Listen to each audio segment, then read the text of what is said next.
Saya akan cerita tentang argumentasi ilmiah bahwa ahli sunnah wal jamaah itu luar biasa. Saya di Jogja berteman banyak para profesor, para doktor, termasuk akademisi sosial yang mungkin pernah di mana-mana.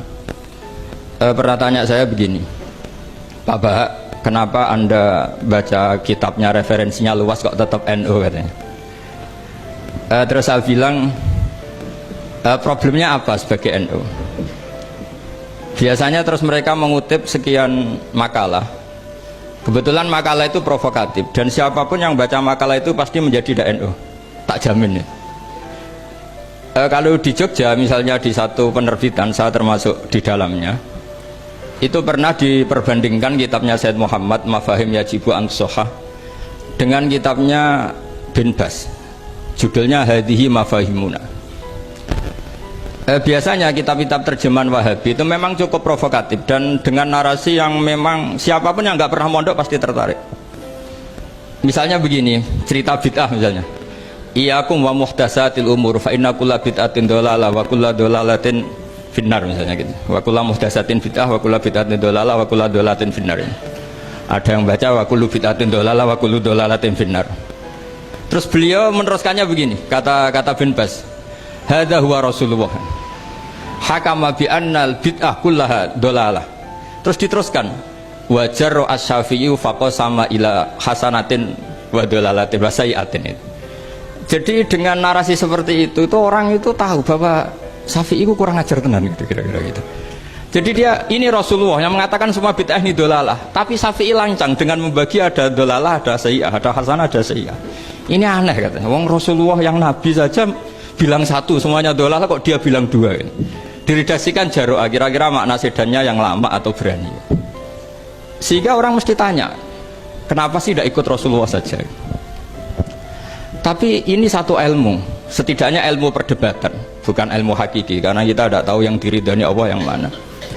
Tapi kemudian Said Muhammad dalam kitab Abu Abdul Faros, juga dalam kitab-kitab beliau menyanggah itu dengan mengatakan, jika makna bid'ah adalah yang nggak pernah dilakukan Rasulullah, itu salah besar. Terus beliau cerita sekian hal, termasuk yang diceritakan adalah ada seorang sahabat ketika sholat dengan Rasulullah tidak pakai doa mainstream, yaitu ketika itidal sahabat tadi bilang alhamdulillah hamdan katsiran thayyiban mubarakan fih.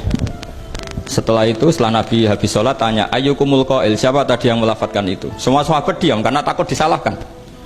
Tapi apa yang dikatakan Nabi? Tidak, saya tidak akan menyalahkan. Saya tadi melihat isna asyara malakan. Saya tadi melihat 12 malaikat. Yabtadirunaha ayyuhum yaktubu awwalu. Semuanya itu bergegas siapa yang nulis awal. Terus kata sahabat tadi, ha anadha ya Rasulullah.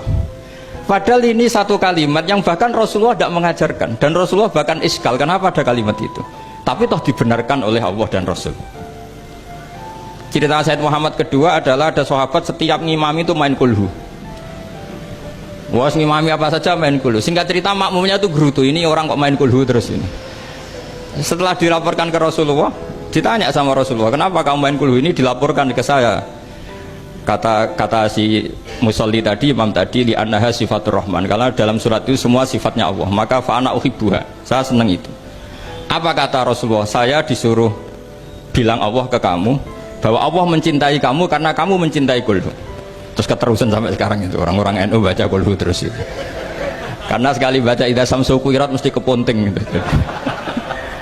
Tapi artinya itu dibenarkan Rasulullah min ghairi sabqi ta'limin minhu, tanpa ada pelajaran dari beliau. Runtuhlah teori bid'ah bahwa bid'ah adalah semua yang nggak pernah dilakukan Nabi, diajarkan Nabi. Nyatanya beberapa kali Nabi membenarkan sesuatu yang belum pernah diajarkan oleh beliau. Masalahnya adalah tidak semua orang baca kitabnya Said Muhammad atau baca tidak paham. Nah, sementara kitab Hadihi Mafahimuna itu diterbitkan secara masif oleh pemerintahan Arab Saudi dan ada terjemahnya lagi, sehingga yang nggak bisa Arabnya bisa terjemahnya. Dengan narasi tadi bahwa Imam Syafi'i dibenturkan Rasulullah itu kan pasti kalah. Redaksinya itu Jaro'ah itu wani pakai hamzah. Kedua, saya ingin cerita dan saya tidak bosan-bosan cerita ini sampai mati, saya tidak akan bosan-bosan. Ada kemandirian al-hujjatul balighah dalam diri kita sebagai ahli sunnah. Begini misalnya, kalimat la ilaha illallah adalah kalimat yang orang kafir 80 tahun saja kalau melafadzkan itu menjadi soro mukminan. Lah ini kita tahlil yang sudah muslim hanya karena kalimat thayyibah justru menjadi kafir. Ini kan madzhab aneh. Yang kafir puluhan tahun iyan tahu yufar lahum maqad salaf bihadil kalimah. Ini kita karena tahlilan sampai nyekel patok menjadi kafir juga karena la ilaha illallah. Ini aneh. Kata kalimatun sing yakunu bihal kafiru musliman jadi kalimatun yakunul mukminu biha kafirun. Ini kan kaidah yang aneh. Nah, saya ingin kalau ahli sunnah yang seperti ini sudah mandiri, sudah sehat, ya baguslah seperti itu. Terus yang terakhir, kenapa ditambahi an-nahdiyah? Ya seperti yang dikatakan moderator tadi. Di terminologi internasional itu kalau ahli sunnah pokoknya yang tidak sabus sahabat ahli sunnah, sehingga Wahabi, Muhammadiyah, Ikhwan semuanya ahli sunnah wal jamaah. Karena kalau di media internasional asal tidak syiah itu ahli sunnah, hanya itu saja perbandingannya. Kalau ikramus sahabat ya ahli sunnah, kalau sabus sahabat ya syiah.